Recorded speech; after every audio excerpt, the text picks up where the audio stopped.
Bismillahirrahmanirrahim. Well, dear students, Assalamu alaikum. Hoping all of you are fine. Beta, let us start our today's lecture. Today's assignment includes exercise of Alexander Fleming. Actually, Alexander Fleming is lesson number 13 from book 2, and we have covered it, we have done it, and exercise is yet to be done. तो let us do that work today. आज आपका काम होगा Alexander Fleming की exercise including synonyms and question answers, plus हम कुछ translation exercises भी कर लेंगे एंड में फ्रॉम नोट्स. आपकी जो उर्दू पैराग्राफ्स हैं उनको हम ट्रांसलेट कर लेंगे इंग्लिश में नोट्स में से. तो बेटा देखते हैं इसकी एक्सरसाइज में से सिनोनिम्स. जी, अलेक्जेंडर फ्लेमिंग है, नोट्स में से देख लीजिएगा. आपके पास ये काफ़ी तादाद में सिनोनिम्स मौजूद हैं इस चैप्टर के भी, क्योंकि चैप्टर लंबा था. ये सारे की में इसके आंसर मौजूद होंगे आपके पास. नंबर 2, ये हमने जब टेक्स्ट पढ़ी तो टेक्स्ट में भी आपके पास जितने भी टफ मुश्किल वर्ड्स थे उनको आपको उनके मीनिंग्स आपको बताए जाते रहे हैं. जी बेटा, फर्स्ट आपका सेंटेंस है, उसमें वर्ड है रेवोल्यूशनाइज्ड. रेवोल्यूशनाइज का मतलब इनकलाब बर्पा करना, तब्दीली लाना. तो इसका आंसर होगा ट्रांसफॉर्म्ड. ट्रांसफॉर्म डी ऑप्शन है, डी ऑप्शन. नंबर 2 स्टेटमेंट है माइक्रोब्स. माइक्रोब्स होते हैं जरासीम को कहा जाता है. तो यहाँ पर नंबर डी ऑप्शन है जर्म्स, ये इसका आंसर होगा. Number 3 statement peer. पीयर होता है फेलो. फेलो कौन होंगे? A person or thing living or existing in the same time period.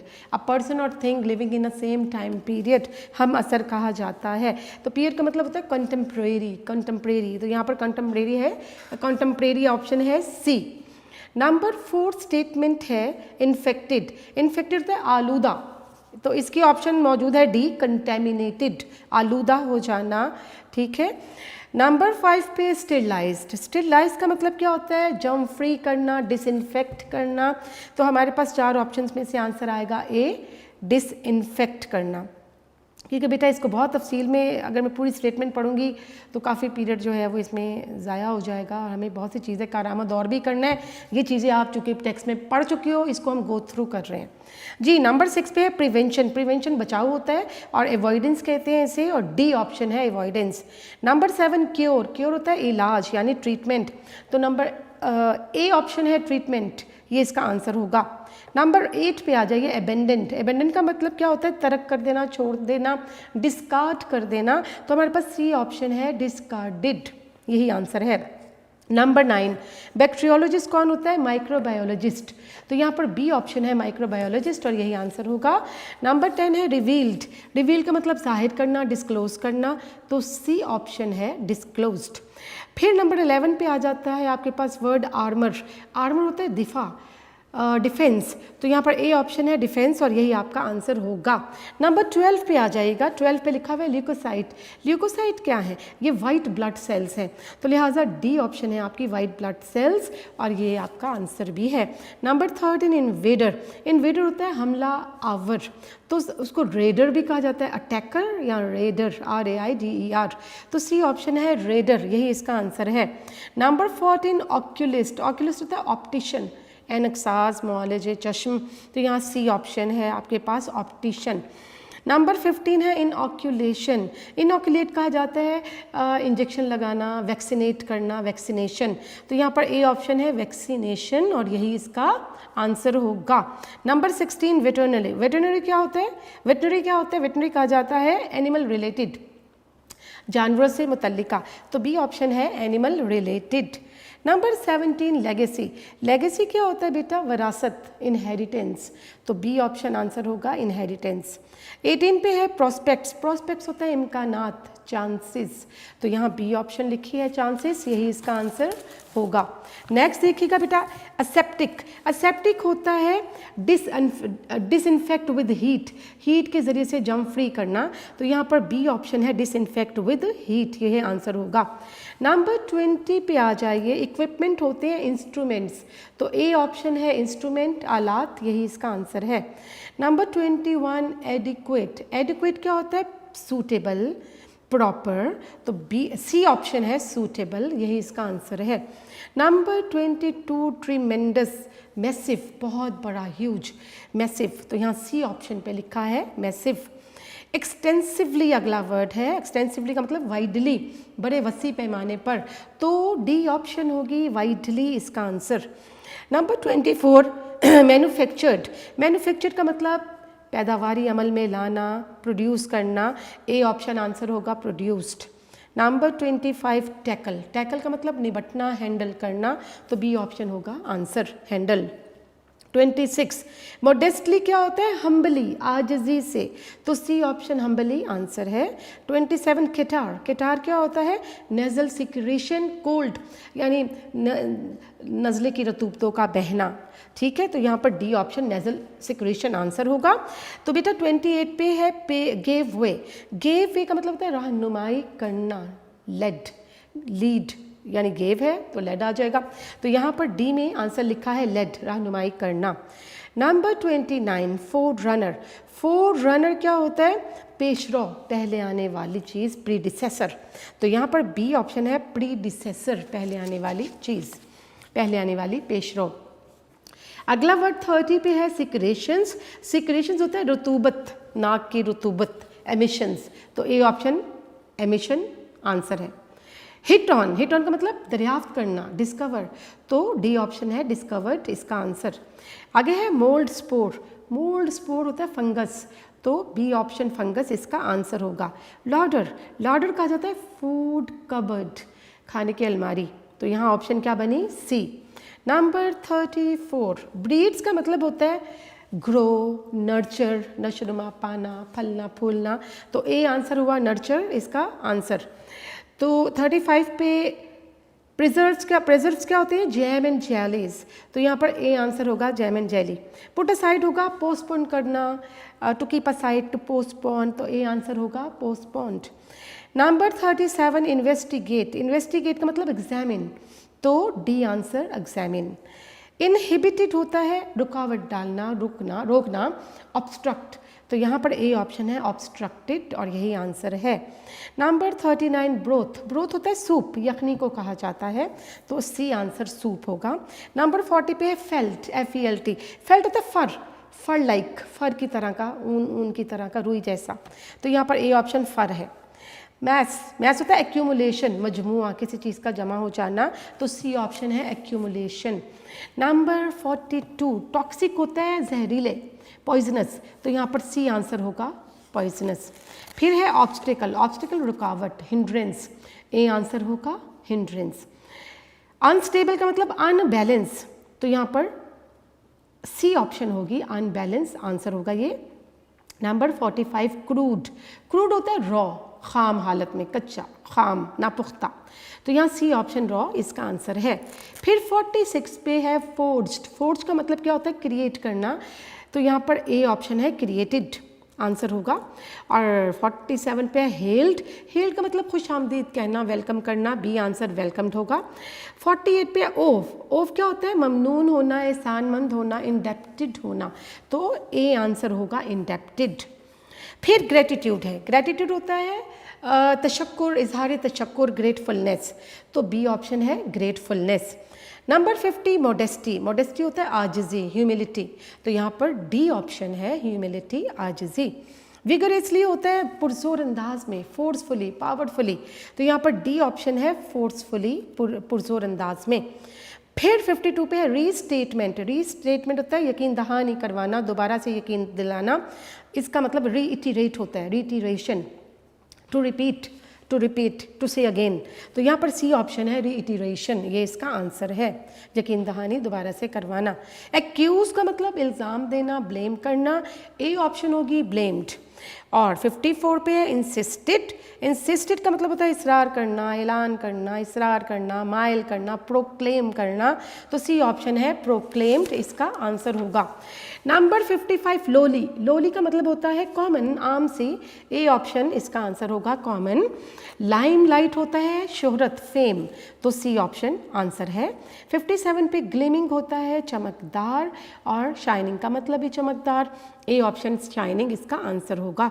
Sanctum का मतलब होता है एक प्राइवेट सा, जाती सा कमरा, अलग सा कमरा, तो यहाँ पर प्राइवेट प्लेस लिखा है डी पर, ये आंसर है। कंटेमिनेटेड 59 पे आता है वर्ड। कंटेमिनेटेड का मतलब आलूदा, पोल्यूटेड, और डी ऑप्शन लिखी है पोल्यूटेड। प्रोवोक, प्रोवोक का मतलब मोटिवेट करना, माइल करना, तो ए ऑप्शन इसका आंसर होगा मोटिवेटेड। कॉन्फर, कॉन्फर का मतलब अवॉर्ड करना, अता करना, ए ऑप्शन अवॉर्डेड इसका आंसर है। आगे 62 पे है सीक, सीक का मतलब तलाश करना, सर्च फॉर, तो ए ऑप्शन आंसर होगा सर्च फॉर। 63 पे है स्टिमुलेट, स्टिमुलेट का मतलब ये होता है माइल करना, उकसाना, प्रॉम्प्टेड, तो ए ऑप्शन है प्रॉम्प्टेड इसका जवाब। तो 64 पे है आर्मर, आर्मर होता है दिफा, डिफेंस, ए ऑप्शन डिफेंस इसका आंसर होगा। कंसंट्रेटिंग होता है कंडेंसिंग, ठीक है, condensing to bring in solid form, ठीक है, इसको कंडेंसिंग कहा जाता है, तो कंसंट्रेटिंग का आंसर होगा ए कंडेंसिंग। जी बेटा, आपके सिनोनिम्स जो है वो 66 के करीब है, 65 ये कंप्लीट हुए। की में भी आपके पास आंसर्स बिल्कुल एक्यूरेट मौजूद हैं, और मीनिंग हमने जब टेक्स्ट पढ़ी थी उस वक्त भी ये मीनिंग दोहराए गए थे, बताए गए थे। तो बेटा coming toward question answers, let us started. Question answers क्या है?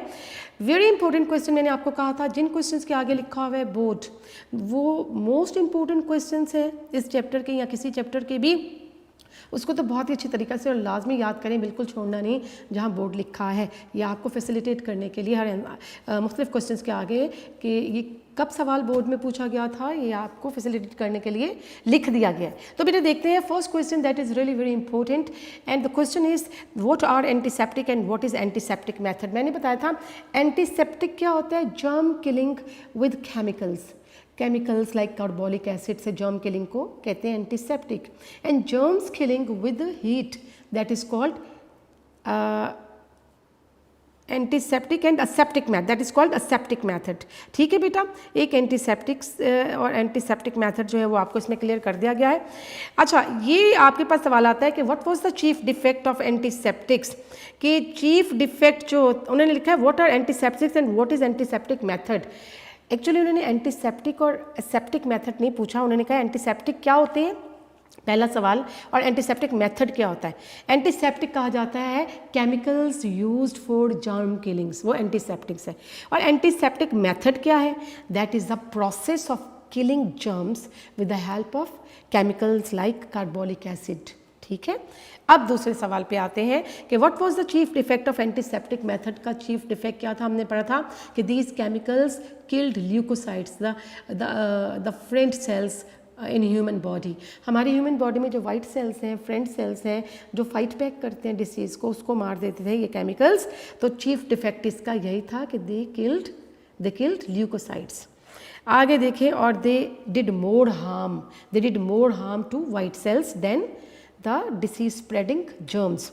आगे देखें, what part is played by the white cells in the blood of human body. Human body में वाइट सेल्स क्या पार्ट प्ले करते हैं, कि leucocytes basically are the body's natural defence, natural armour against disease के खिलाफ कि अल्लाह ने हमें कुदरती हिसार दिया हुआ है कि हमारे अपने वाइट सेल्स जो हैं फाइट बैक कर रहे हैं किसको, डिसीज़ स्प्रेड करने वाले जर्म्स को।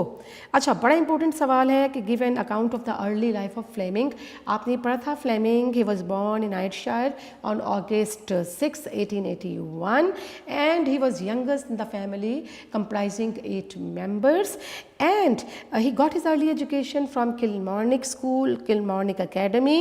At 14 he went to Regent Street, London to get a further education, and he took the job of a clerk in a shipping firm in Leadenhall, and at the age of 20 he got a chance to get the education of medicine at St. Mary's Medical School to study medicine। ठीक है, ये सारी life history आपने जब पढ़ा था lesson तो उस वक्त भी आपके साथ शेयर हुई थी। इंपॉर्टेंट सवाल है। आगे है, how did Fleming discover penicillin. Most important question, penicillin कैसे डिस्कवर की थी उसने। Actually, Pasteur was growing the colonies of germs and he kept the plates covered. And when he uncovered this plate, a mold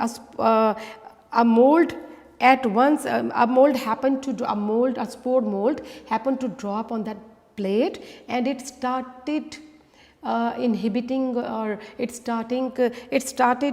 and the microbes began to disappear, and thus he discovered penicillin, कि उसने अपनी culture plate के ऊपर एक फफूंदी का टुकड़ा आके गिरा था और उसने माइक्रोब्स को, जर्म्स को किल करना शुरू कर दिया था और से पता चला कि इसमें एंटी बैक्टीरियल एलिमेंट है इस फफूंदी में, और वो क्या है, पेंसिलिन है जी।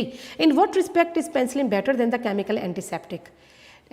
ये केमिकल एंटीसेप्टिक से बेहतर क्यों थी penicillin? Because it did no harm, it was not having any harmful effect on leucocytes, यानी वाइट सेल्स पे इनके असरात नहीं होते थे harmful. What do you know of Oxford team? Oxford team क्या थी? Oxford team basically was headed by Professor Howard Florey and Dr. E.B. Chain. And the Oxford team, its job was to concentrate penicillin, and it did it. The team succeeded in concentrating penicillin after a great struggle. कि उसको medicine form में कौन लेके आया था penicillin को?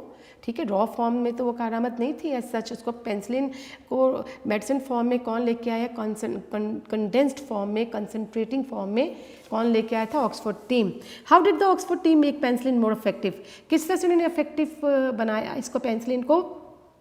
यानी this team went to America where they found the new method of its production and manufacturing, and this team was succeeded ultimately in producing, in concentrating this medicine, penicillin.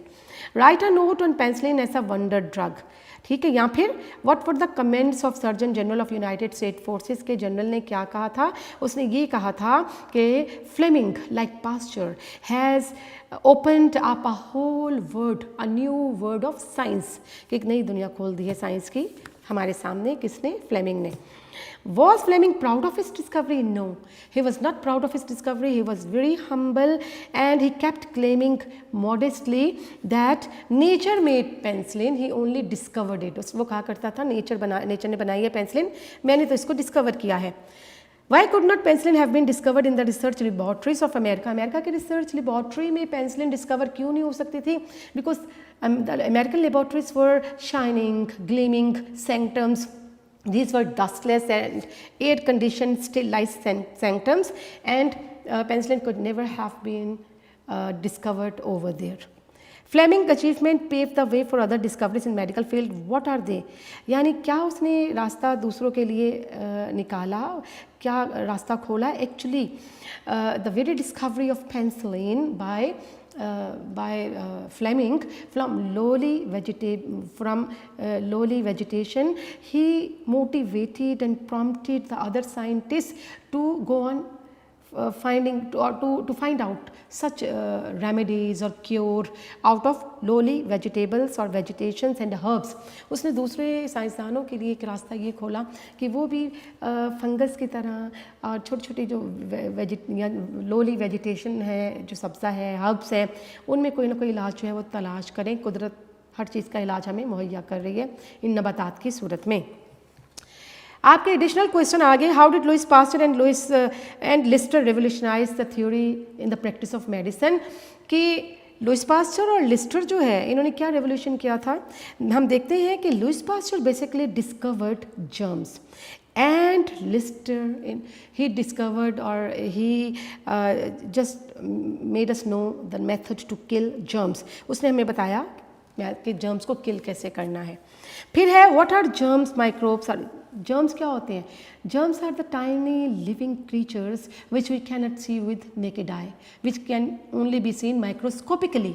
इनको microscopically देख सकते हैं, naked eye से नहीं देख सकते। फिर है what are antiseptic and aseptic method. ये अब आपके पास आया antiseptic method, killing of germs with the help of chemicals like carbolic acid. और असेप्टिक क्या होगा? Germs killing with heat. Important सवाल। What according to Metchnikoff is this? Metchnikoff कौन था? लुइस पास्चर का शागिर्द था। वो डिसीज़ की डेफिनेशन क्या करता है? वो कहता था disease is a fight between leucocyte and germs, ठीक है, which ends in the death of germs और द डेथ ऑफ पेशेंट। तो दैट इज डिसीज। अच्छा, what is the significance of the year 1906? 1906 में क्या हुआ था अलेक्जेंडर फ्लेमिंग की ज़िंदगी में? He passed his medical examination in the year 1906 and he joined the inoculation staff of Saint Mary school Paddington. आगे देखते हैं what was the problem faced by the surgeon during the treatment of the wounds. Wounds के treatment के दौरान क्या मसाइल दरपेश थे सर्जन्स को? Actually all the wounds were already during the war, the surgeons found that the war wounds were infected by germs। तो ये germs के साथ infected थे और इनको treat करना बड़ा मुश्किल था। What picture did the Director General of our Medical Service present of the war wound? war wound के बारे में जो डायरेक्टर जनरल है आम मेडिकल सर्विस का, उसने क्या कहा था? उसने कहा था he said that we have gone to all the septic infection of middle ages, कि मिडल एजेस जो कि 1000 से 1400 का ज़माना है, और जब ये जर्म्स कंटेमिनेटेड होते थे और बुरी हालत होती थी, लगता है कि हम उस ज़माने में जा पहुँचे हैं। What did medical officer used against the wounds during the World War? World War I में मेडिकल ऑफिसर क्या यूज़ कर रहे थे? They were using chemicals antiseptics like carbolic acid। आगे देखते हैं what do you know sir about sir Almroth Wright. Almroth Wright के बारे में क्या जानते हैं? He was a colonel in army medical service and he was having a research laboratory in Boulogne. और इसके बाद है ही discovered, यानी he along with Fleming discovered that chemical antiseptics were harming or were doing more harm than good to the wounds। वो इस काविश में लगा हुआ था फ्लेमिंग के साथ। कौन? ये कर्नल आर्मरूथ, कि जो ल्यूकोसाइड्स को केमिकल्स जो है वो बहुत नुकसान पहुंचाते हैं, इसलिए इसको अवॉइड किया जाए, कोई और एलिमेंट दरियाफ्त किया जाए। What did Fleming discover about the treatment of wounds? उसने क्या ट्रीटमेंट ऑफ वुंड्स के बारे में फ्लेमिंग ने क्या डिस्कवर किया था? उसने he discovered that chemical antiseptics they were more harmful to the leukocytes than for the germs। ठीक है, and sometimes they helped these chemical antiseptics they were growing or multiplying the germs। आगे देखें what according to Fleming should be the surgeon aim. Surgeon का aim क्या होना चाहिए Fleming के मुताबिक? He said that the surgeon's aim should be to help the leucocyte do their natural germ killing work, कि leucocytes को strengthen किया जाए। How many man were killed during World War I? About हमने पढ़ा 7 million people were killed। What is the significance of the year 1922? हम देखते हैं 1922 Fleming discovered natural antiseptic produced by the body and he called it lysozyme। उसने discover किया था। How did Fleming make the discovery of natural antiseptic? Natural antiseptic किस तरह उसने lysozyme दरियाफ्त किया था? Once he was having catarrh, तो he started to examine his own nasal secretion and he found an element in his nasal secretion and he called it lysosome which could destroy microbes। ठीक है, microbes को destroy करने वाला element उसकी nasal secretion में मौजूद था और इसका नाम उसने लाइसोजाइम रखा। What is the significance of lysozyme in the field of medical? Lysozyme क्यों इंपॉर्टेंट है? Because it was the first natural antiseptic that the body was producing and the four runner of penicillin. फिर देखते हैं what is the significance of the year. What is lysozyme? Lysozyme वही चीज़ है कि that is antiseptic produced in human body, a germ killer. ठीक है, without damaging the leucocyte. What is the significance of the year 1928? 1928 में क्या हुआ था कि professor Fleming was appointed professor of bacteriology and the same year he discovered penicillin. How did Fleming produce penicillin free of mould? उसने free of mould, फफूंदी के ऊपर जो पेंसिलिन का एलिमेंट दरियाफ्त किया था उसको फ्री ऑफ मोल्ड कैसे किया था? यानी इसने क्या किया था कि he produce penicillin free of mould by putting the mould on a broth, meat broth. ठीक है, तो क्या हुआ था? It grew on the surface and turned the broth yellow and he filtered or strained this broth and found the element antibacterial element। इस तरह से उसको फफूंदी से आज़ाद जो है वो एलिमेंट एंटीबैक्टीरियल एलिमेंट जो है वो फिल्टर करके मिल गया था। What obstacle was faced in the use of penicillin in practice? Practically penicillin क्यों इस्तेमाल करने में परेशानी आ रही थी? Actually in its crude form, penicillin was unstable in its crude form. It could not be used as a medicine unless concentrated। जब तक इसको सॉलिड टैबलेट में फॉर्म में ना लाया जाता, मेडिसिन फॉर्म में इसको यूज़ नहीं किया जा सकता था, तो पेंसिलिन क्रूड फॉर्म में अनबैलेंस थी। ठीक है, Why would Fleming not concentrate penicillin? वो क्यों नहीं पेंसिलिन को सॉलिड फॉर्म में ला सका फ्लेमिंग? बिकॉज देखें, it was the job of a chemist and Fleming was a bacteriologist. फिर हम ये देखते हैं, he was not having equipments and training required for that. उसके पास ट्रेनिंग भी नहीं थी कि वो कंसनट्रेट कर सके मेडिसिन को, वो केमिस्ट नहीं था, फार्मासिस्ट नहीं था। When was the first human case treated with penicillin? In 1941, the first human case was treated with penicillin. फिर है, why is the year 1943 important? क्यों important है 1943? It was important as the war wounds were treated for the first time with penicillin and penicillin reached in the 8th army in Egypt. Egypt में जो 8th army दस्ता लड़ रहा था बरतानवी, वहाँ पर वुंड्स ट्रीटमेंट में इस मेडिसिन ने रेवोल्यूशन आए, ट्रीटमेंट में एक रेवोल्यूशन लाने का सबब बनी। How did viscount Montgomery praise penicillin? Montgomery जो है वो किस तरह से तारीफ करता है पेंसिलिन की? वही कहता है, he said that the healing of war wound had been revolutionised, के इनकलाब आ गया हीलिंग ऑफ वुंड्स में। How did Fleming become famous? Famous कैसे हुआ था? Actually sir nobody knew about the person who discovered penicillin. Sir Almroth wrote a letter to Times. Times एक अखबार को ख़त लिखा, किसने? सर आम रूथ ने, and he told the world about the person who discovered it. When was Fleming knighted and awarded the Nobel Prize? उसको night का खिताब दिया गया in 1944. He was knighted and he was awarded the Nobel Prize in 1945. आगे, how did Lord Morgan pay tribute to Fleming? Lord Morgan जो है वो tribute कैसे पे करता है फ्लेमिंग को? वो कहता है, happy is the man who belongs to the history in his own life time, कि वो अपनी ज़िंदगी में ही तारीख का हिस्सा बन गया। What were the remarks of the American about Fleming laboratory? Fleming की लेबॉर्ट्री के बारे में अमेरिकन ने क्या कहा? कि it was like an old fashioned drug store. ये पढ़ा था ना हमने बेटे। How did Fleming shock his American host? उसने he shocked his American host by saying that penicillin could never have been discovered in the laboratory which they had shown him. उसने कहा कि जो लेबॉर्ट्री आपने दिखाई है डस्टलेस है और स्टेरिलाइज्ड है, वहाँ तो पेंसिलिन डिस्कवर ही नहीं हो सकती थी। What is an antibiotic? Antibiotic क्या है? Antibiotic is a medicine, it is a growth inhibiting treatment of disease.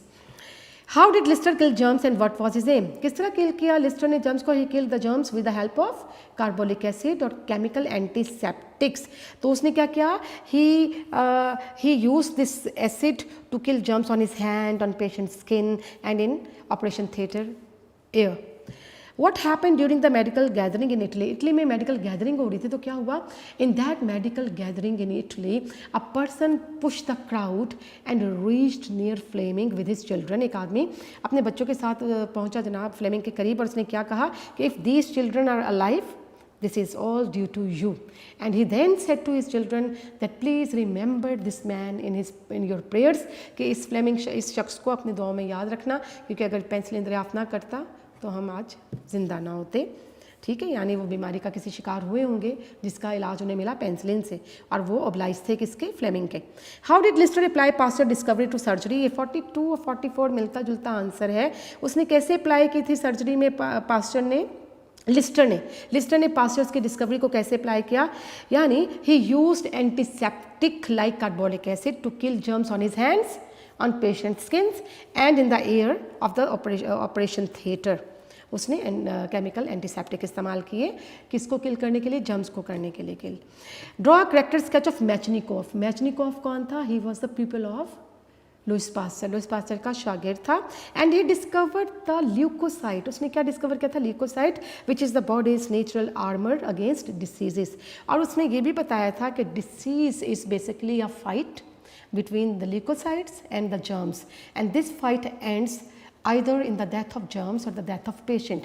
कि बीमारी किस चीज़ का नाम है? ल्यूकोसाइट वाइट सेल्स में और जर्म्स में एक तसादुम है, लड़ाई है, जिसमें या तो वो जर्म्स जीत जाते हैं और पेशेंट मर जाता है, या फिर पेशेंट जो है उसके वाइट सेल्स जीत जाते हैं, पेशेंट जो है वो बच जाता है। ठीक है जी, ये आपका हुआ ये चैप्टर एंड।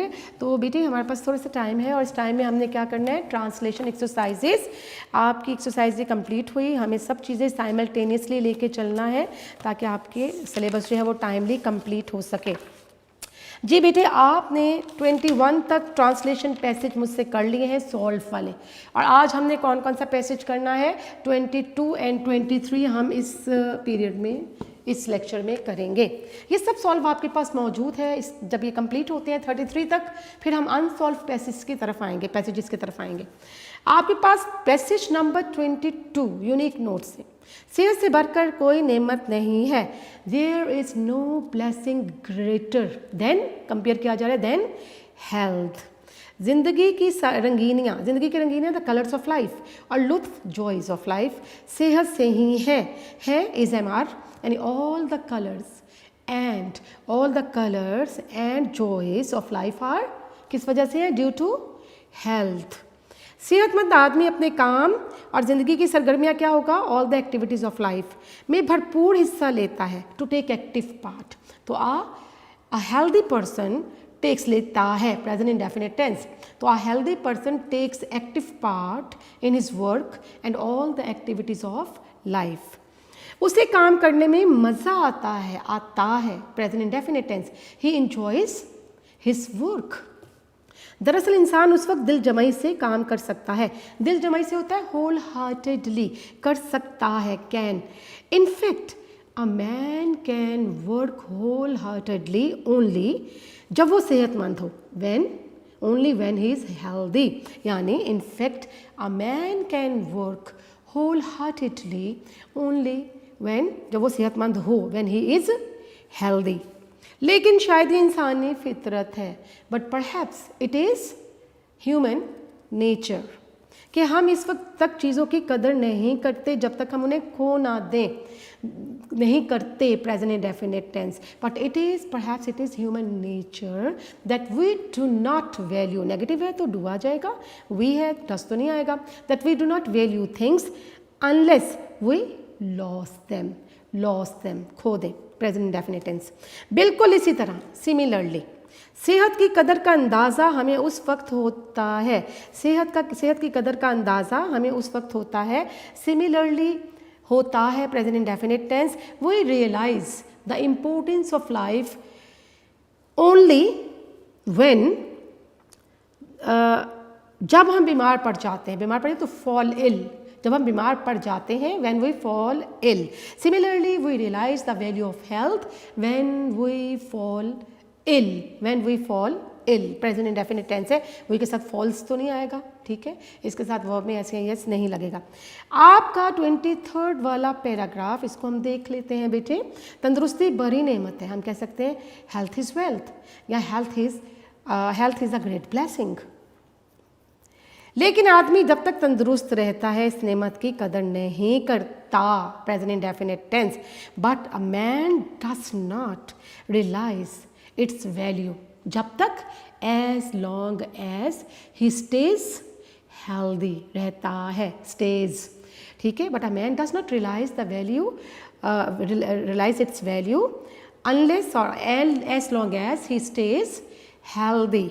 नेक्स्ट देखिएगा बेटे, जब कोई मामूली सी बीमारी भी आकर घेर ले, ठीक है, तो when ever a minor disease घेर लेना कहते हैं ओवरटेक। तो when ever a minor disease overtakes him, तो इसकी कदर मालूम होती है, ये प्रेजेंट इंडेफिनिट टेंस है। तो when ever a minor disease, a slight disease overtakes him, comma, second class क्या है, तो इसकी कदर महसूस होती है, ही रियलाइजेज इट्स इम्पोर्टेंस, वैल्यू। आगे देखें, अगर जिस्म के किसी हिस्से में तकलीफ हो जाती है, present indefinite tense, if there is pain in any part of the body, तो सारा जिस्म इसका असर कबूल करता है, कॉमा, ये दूसरी क्लॉज है, the whole body, the entire body, असर कबूल करना, इज अफेक्टेड बाय it, ठीक है। if there is pain in any part of the body, comma, the whole body is affected by it। तंदुरुस्ती हो क्या मतलब कि if one is healthy, तो खाने पीने, चलने फिरने और काम करने में जी लगता है। जी लगना यानी कि किसी जनरलाइज किया जा रहा है, तो one takes delight, one takes pleasure, लगता है in definite tense, one takes pleasure in eating, drinking, walking and working। कब? जब तंदुरुस्ती हो, when one is healthy. When one is healthy, he takes pleasure या one takes pleasure in eating, drinking, walking, working and working. आगे देखते हैं, सेहत खराब हो जाए तो किसी काम में मज़ा नहीं आता, मज़ा आना होता है अम्यूज़. तो if health breaks down, indefinite tense है, present indefinite tense, breaks down होता है सेहत का ख़राब होना. If health breaks down comma nothing amuses us. ठीक है जी. जो लोग अक्सर बीमार रहते हैं, the people who often remain ill. ठीक है, प्रेजेंट इंडेफिनिट टेंस, उनकी ज़िंदगी खुद उनके लिए और उनके दूसरे मुतल्लिकीन रिलेटिव्स रिलेशंस के लिए वबाल जान बन जाती है. वबाल जान misery, MISERY. The people who often remain sick comma their life becomes a misery for them and their relations and their relatives.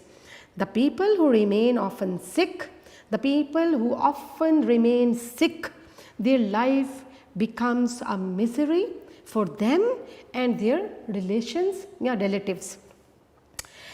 जी, आगे लाइन आती है, बीमारी से तकलीफ़ अलग होती है और दवा इलाज पर ख़र्च अलग होता है.